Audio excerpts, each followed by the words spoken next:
Politically قومی قیادت ہے اس کو آ کر ملک کو یعنی سنبھالنا پڑے گا. تو آپ کے سامنے یعنی ایسے ہی ہوا کہ ایک اناڑی کو لایا گیا اور اس نے پھر جو کھلواڑ کیا اور جو ملک کا اخلاقی، دستوری، معاشی، معاشرتی، ثقافتی، سفارتی محاذ پر یعنی جس طرح ملک کا ستیہ ناش کیا، یعنی وہ سب کچھ آپ کے سامنے اور آج تک ہم بھگت رہے ہیں. اور پھر ایک جو گندا، ایک عجیب و غریب قسم کا کلٹ یعنی جو پیدا ہو گیا اور جو کسی کی اب بات سننے کے لیے بھی یعنی تیار نہیں ہے، اور ملک ایک مشکل صورتحال سے گزر رہا ہے.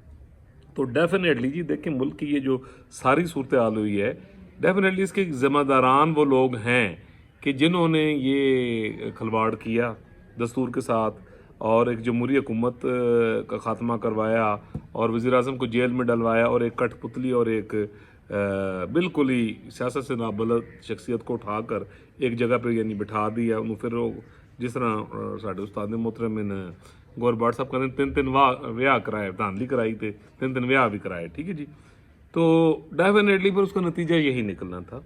اب ڈیفینیٹلی دیکھیے میں بار بار ایک بات کہتا ہوں کہ پاکستان کا ہر لحاظ سے جو مستقبل ہے وہ ڈیفینیٹلی یعنی بہت زیادہ شاندار مستقبل ہے انشاءاللہ. معاشی مشکلات ہیں، یہ معاشی مشکلات دور ہو جائیں گی. صرف دستور پہ چلنا ہوگا اور دستور کی اب وائلیشن کی گنجائش کوئی نہیں. تو میں پچھلے ویلاگز میں بھی یہ یعنی کہتا رہوں گا آپ کو اور اس سے پہلے لکھتا بھی رہوں کہ یہ جو قومی مجرم ہیں یہ قدرت کی پکڑ میں آ چکے ہیں اس وقت بھی.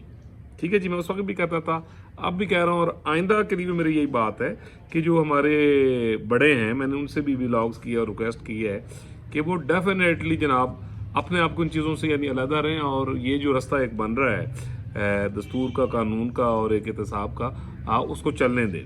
اور اب یہ نہیں رکے گا. اگر اس کو آرٹیفیشل طریقے سے اب روکنے کی کوشش کی گئی تو اس کا ایک بھیانک انجام نکلے گا. جیسے پرویز مشرف نے قانون 2 دفعہ توڑا اور ایک دستوری عدالت نے اس کو سزا دی، اس کے بعد پھر جس طرح کا ریاکشن آیا، پھر جس طرح اس کو یہاں سے پہلے بھگایا گیا. اچھا اس کے بعد آپ نے دیکھا کہ میں نے اس وقت بھی لکھا، میں نے اس وقت بھی بات کی، کہا کہ بھئی یہ ریورس ہوگا اور یہ فیصلہ ہو کر ہی رہے گا. یعنی میرے وجدان میں آیا، جو چیز فیل ہوئی اس وقت بھی بات کی.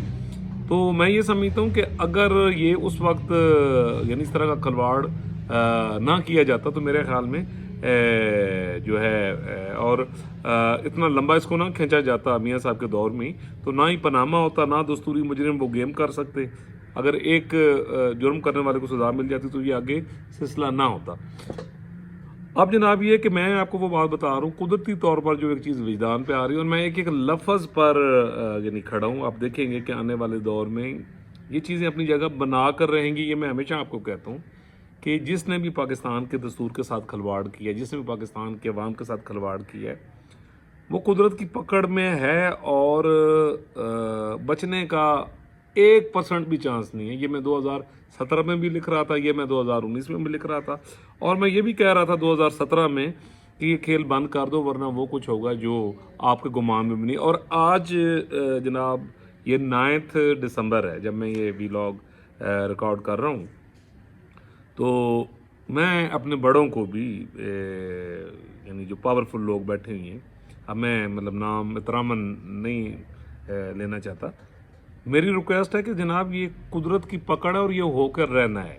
یہ میں آپ کو بڑے وجدان کی خبر دے رہا ہوں کہ میرے حساب میں دیکھیں پاکستان کو اب معاشی خوشحالی کی طرف جانا ہے، پاکستان کو دستوری خوشحالی کی طرف جانا ہے، پاکستان کو عوام الناس کے جو مسائل ہیں اس کو حل کرنے کی طرف جانا ہے. یہاں پر رول آف لا کی سپرمیسی ہو کر رہنی ہے. یہ سب قدرت کے فیصلے میں آپ کو ایک بات بتا دوں. اور جو قومی مجرم ہیں انہوں نے دیکھیں انہیں جو بچائے گا تو پھر دیکھیں قدرت کا ایک اپنا طریقہ کار ہے. ماضی قریب میں، ماضی بعید میں آپ دیکھ لیں کہ جو قومی مجرم تھے ان کے کیا انجام ہوئے ہیں. ٹھیک ہے جی. بندوق، ٹینک، ٹھیک ہے جی، اور پاور ان کو نہیں بچا سکی.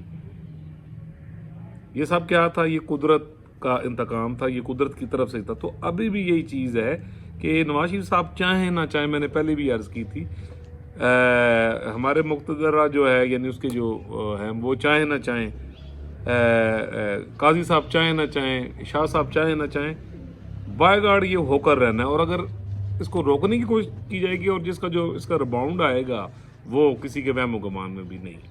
یہ ہو کر رہنا ہے. اس کے بغیر پاکستان آگے نہیں چل سکتا. اور میں ایک اور آپ کو بڑی مزے کی بات بتا دوں کہ یہ جو میاں صاحب کا لہجہ ہے، آپ آئندہ 2-2.5 ماہ میں پوری قومی قیادت کا اس سے سخت لہجہ آپ دیکھیں گے کچھ معاملات میں.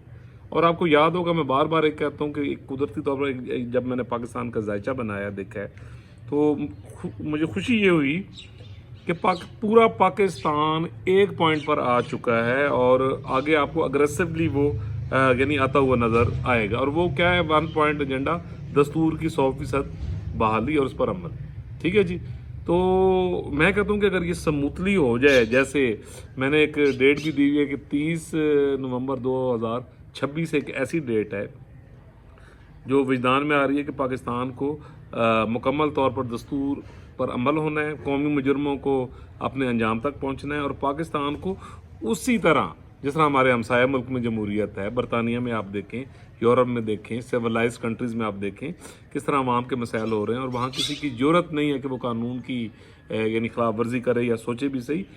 تو پاکستان میں بھی پھر وہی مسئلہ ہے کہ تمام اداروں کو میں بار بار یعنی کب سے یہ چیز کہہ رہا ہوں، چیخ کے کہہ رہا ہوں، بات پہنچانے کی کوشش بھی کی ہے کہ بھی دستور کے علاوہ آپ کے پاس کوئی راستہ نہیں، دستور کے علاوہ آپ کے پاس کوئی راستہ نہیں، دستور کے علاوہ آپ کے پاس کوئی راستہ نہیں. اور اگر اس کو روکنے کی کوشش کریں گے تو دستور نے تو بحال ہونا ہے. میں پھر کہہ رہا ہوں تو میاں نواز شریف صاحب کی جناب کی بھی بچت اسی میں ہے کہ وہ یہ جو ان کا ایک بیانی ہے ووٹ کو عزت دو، اور جو پرانا بیانی ہے اور جو ایک حق اور سچ ہے، اس میں کوئی ڈاؤٹ نہیں ہے. پاکستان کو تباہ کیا گیا ہے. اگر وہ اس بیانیے سے ہٹتے ہیں تو پھر آپ یہ ذہن میں رکھیں کہ ان کی نسلوں کی سیاست جو ہے وہ یعنی میرے وجدان میں آ رہی ہے کہ وہ یعنی اینڈ ہو جائے گی. اب یہ ایک ایسا پوائنٹ ہے دستور پر عملداری جو مولانا صاحب، زرداری صاحب، بلوچستان کی پارٹیز ہیں، عوامی نیشنل پارٹی ہے، سندھ کی پارٹیز ہیں، اب MQM ہے، اب ان سب کو یک آواز ہو کر ایک پوائنٹ پر آنا ہوگا اور وہ ہے دستور کی بحالی. تمام اداروں کو ایک پوائنٹ کے اوپر آنا پڑے گا، وہ کیا ہے؟ دستور کی بحالی. اب سپریم کورٹ آف پاکستان کا آپ لہجہ دیکھ رہے ہیں. ٹھیک ہے جی. جو یعنی وہاں پر یعنی مسائل چل رہے ہیں، قاضی صاحب کیا فرما رہے ہیں، اور ایک مضبوط سپریم کورٹ ہے اور کانسٹیٹیوشنل جج کیا فرما رہے ہیں. تو بس بہتری یہ ہے کہ وقت پر یعنی الیکشن ہو جائیں اور اس کے بعد جو بھی جمہوری حکومت آتی ہے اس کو اقتدار دے کر یعنی اپنا کام کیا جائے. اور یہ جو اس کے علاوہ ساری پولیٹیکل پارٹیز، مجھے ایسا لگ رہا ہے میرے وجدان میں ہے کہ شاید الیکشن سے پہلے یا الیکشن ہونے کے فوراً بعد 1 نکاتی وہ جو ایجنڈا میں کہتا ہوں وہ اس پہ آ جائے گی. اور اب دیکھیں گے کہ پورا پاکستان کوئی ایک مطالبہ ہوگا جو وہ کر رہا ہوگا. وہ مطالبہ کیا ہے؟ وہ ڈیفینیٹلی اکارڈنگ ٹو دا دستور ہے. تو جناب بچنے کی گنجائش نشتہ، تو اس لیے اس میں کوئی پریشانی کی بات نہیں ہے. میاں صاحب کا لہجہ اور سخت ہوگا اور آپ دیکھیں گے کہ آہستہ آہستہ بلاول صاحب اور باقی جو پارٹیز ہیں وہ بھی اسی یعنی پوائنٹ کے اوپر آئیں گے آپ کے سامنے، یعنی آپ دیکھیں گے. اللہ تعالیٰ پوری دنیا پر، پاکستان پر، بچے بیل بوٹے پر اپنا کرم کرے، فضل کرے. اور اگر آپ نے میرا چینل سبسکرائب نہیں کیا تو کائنڈلی کر دیجیے. انشاءاللہ تعالیٰ جی ملیں گے اگلے ولاگ میں ایک نئے ٹاپک کے ساتھ.